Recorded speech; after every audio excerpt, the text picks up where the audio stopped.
Hello, I'm Steven Wonnacott, a Senior Lecturer in Translation at the University of Bath. The following video is taken from a recent careers event, and in the video I'll be discussing translation, including the skills you'll need to be a successful translator, how to enter the profession, and where you might end up working after the MA. I hope you find it useful. Let's get started, and I'm going to kick off. And I'd like to start by just getting the difference between interpreting and translating clear. So please feel free to put in the chat what you think the difference is between translation and interpreting. There may be lots of differences, there may just be one, but feel free to put in the chat what you think the main differences are between the two. Instant translation in interpreting, interpretation is live. These are all great answers. Translation is written, interpreting is vocal. Brilliant, excellent. Thank you very much, Katie, Mary, and Olivia. Great start, yeah. So essentially, that's it. If we take it in very basic terms, interpreting is oral, listening and speaking, and translation is written, so reading and writing. It's important, I think, to have that distinction clear from the outset, just to make sure we're clear on what we're talking about. Although we will see that there are several similarities. When you're looking at them as professions, there will be some overlap between my presentation and what Louise is going to talk about in her presentation afterwards. So why consider pursuing a career in translation? I suppose I'm a bit biased, being a graduate of the course, being a professional translator and a lecturer in translation now. But I'm going to try and keep an open mind when I'm talking you through why I think you should pursue this career. It's a way of maintaining your hard-earned language skills. You'll need an excellent understanding of your source languages. So by that, I mean your foreign languages, the languages you're working out of, and your target language. So it would be your first language, your native language. So in my case, I work from French, Italian, Spanish, and I work into English. Flexible lifestyle. Translation jobs come in all shapes and sizes, really, and I think our alumni will attest to that later on. So you could choose the flexibility of freelance work. You could go for the security of in-house roles. So there's really something for everyone in terms of translation jobs out there. It can pique and maintain your interest. So even if you decide to specialize in a certain area, you're still going to learn an awful lot with each new project, as each new text will bring its own challenges. So say, for example, you decide to specialize in corporate communications. Well, you might be doing, I don't know, an internal email one day, and then you might be looking at marketing copy the next day. So there's variation even within a specialism. You also might choose to add another string to your bow. So you might decide to move into editing, proofreading, or revision work alongside translation. So it really can keep you on your toes. Creative outlets and an intellectual challenge. Well, no matter how dry a text might seem at first, thinking back to that corporate email I mentioned just now, the exercise of finding the most accurate and the most idiomatic way of rendering what the original writer wanted to say is always a creative process. So just to share a little example with you, in last semester's French class, we went through a Royal Canine text looking at dog food. And you might think at first reading, well, that's a fairly dry topic to be talking about. Well, actually, it caused probably the most lively discussion and debate that we'd had in that first semester. And French students will be able to vouch for that.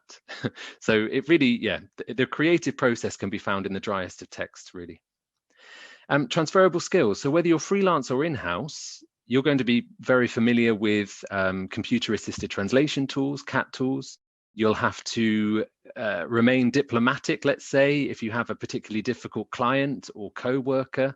And these are all useful skills that can be used in any other profession as well. You'll be working with a diverse range of people. You'll be working with project managers. You'll be working with fellow translators in your network. You might be you will be interacting day to day with clients. So lots of different people involved in that sort of immediate network. And the last one might sound a little bit cheesy, I suppose, but you'll be making a difference as well. At the end of the day, the aim of a good translation is to facilitate communication. So it can make a real difference to the people who are relying on your translation at the end of it. So that's something I try to keep in mind as well. So I've convinced you to be a translator, but what skills will you need to be a good translator? Well, an excellent understanding of your foreign languages or language and cultural awareness. And again, I suppose this goes without saying, doesn't it? But it's worth emphasizing that you'll need to be able to understand the nuances in the language, so whether that's register, humor, cultural references. You'll need to understand when you need to bridge a gap. So maybe there is a cultural reference that needs to be explained to the target audience, or replaced even in some cases. And I thought I would also touch briefly on language combinations here. This is something that you might be able to put to the alumni panel as well, but I often get these questions about which is the best combination. And the answer is really that all combinations are good for translation. Translators, more often than not, they will work into their main language from any number of foreign languages. It is true that certain combinations will open certain doors. So if your dream is to be a translator at the UN, then of course, French, Russian, French and Spanish, Chinese, Arabic, they will be languages that will open the door to the UN. Whereas French, Italian, French and German would be more EU combinations. So that's true for the big organizations, but if you're looking at freelance work, any combination and any number of languages will be useful. The next point is one that shouldn't be overlooked really, but quite often it is. It's one that sort of comes afterwards, but it's equally important, if not more important. Full command of your first language. So translation is essentially writing, isn't it? You need to have a passion and a talent for writing in your first language in order to render all of those nuances I mentioned in the first point fluently.